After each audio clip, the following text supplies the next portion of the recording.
DLRs, hey, what's going on? Mike Boards with the Mike Boards channel. Thank you for watching. We're working on my dad's 1987 Gravely riding mower. It is the Professional 18G with the Magnum 18 Kohler engine.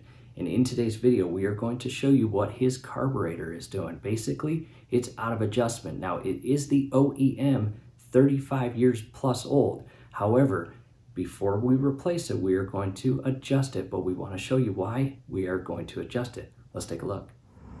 All right, DLRs, hey, we are on site at my parents' property, and in front of us is my dad's 1987 Gravely riding mower. It is the Professional 18G, as I just mentioned, and it's got the Magnum 18 Kohler engine. And we're going to start the engine right now, and we are going to show you what exactly is taking place with our engine. And we want to point out the carburetor. It is acting sporadically all on its own, basically changing throttle settings without us moving the throttle lever up top. Let's take a look.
DLRs, I've got it in the garage, time to shut it down.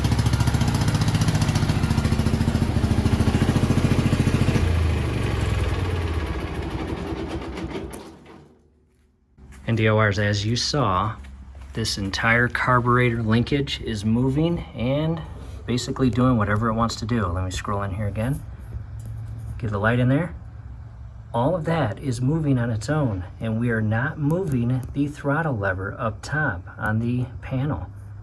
And that is not normal, that is not good, and we need to get that fixed and tighten everything. And to do so, we are going to lift up on the back panel. Careful, because it is hot, more hot on that side because of the exhaust. And we are going to let it cool down for probably 3 hours or so.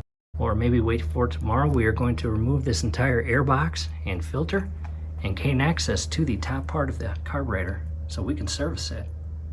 All right, DLRs, hey, quick break in the action. We have made our way to the computer, and I do want to show you a closer view to the carburetor itself with that top air box removed. However, again, we are not going to do the full adjustment on my dad's carburetor in this video. We just wanted to show you what it was doing and what is leading us to have to adjust it. And with that said, scrolling above right now, as well as down below in the comments and description, will be that link to our video showing the full process of properly and safely adjusting your carburetor. And in addition, I'll go through a few photos to give you a better view of the carburetor. Starting with the very top up here, you have 2 wing nuts in our case that secure the cap to the air filter housing. And just by removing those, you can remove this top cap. Let's go to the next photo. And as you can see, the 2 wing nuts are removed. I am carefully removing the top cover, and inside here is the air filter. And as the engine runs, the flywheel fan spins at an incredibly fast rotation and sends air throughout the entire engine cowling or compartment, and air cools the engine. And in addition, it shoots air through the air intake hose and into the air filter housing, where it is then filtered and sent directly into the intake to the carburetor. Let's take a look at the next photo. There's the cap fully removed. On to the next photo. And as you can see at this point, the entire air filter case is removed, as well as the air intake hose here. And there is the carburetor right here. You can see the air intake, and you've got a gasket. And again, the linkages, here is your choke right down there. And you've got your throttle lever linkage here, which feeds right through this area and all the way up through the center frame of the tractor and to your throttle lever on your front panel. However, coming back to the carburetor itself, it feeds directly into the exhaust manifold here. And in the next photo, you will see that I cleaned up the carburetor. However, again, keep in mind it's 35 years old, so cleaning it to a brand new presentation condition is a little tough. However, we did our best, and there it is. And again, coming up to this area, I want to start right here. That is the air intake that feeds air into the carburetor, which is this part right here. You can see the gasket separating the two. And again, the carburetor starts right here and ends right here at the mating surface of the exhaust manifold. And your additional linkage, again, here's the choke, the throttle, and the throttle loops into additional spring tension or loaded mechanism, and all the way around here and up to this portion right here. And continuing, let's go to the center top. This is our main fuel adjustment needle, and you will adjust that when the RPM is in the full rabbit and high RPM configuration. And after adjusting that, you will bring the throttle to idle, and you will move down to this right here. This is your idle fuel needle, and you will adjust this needle when the engine is in the slow or idle/low RPM configuration.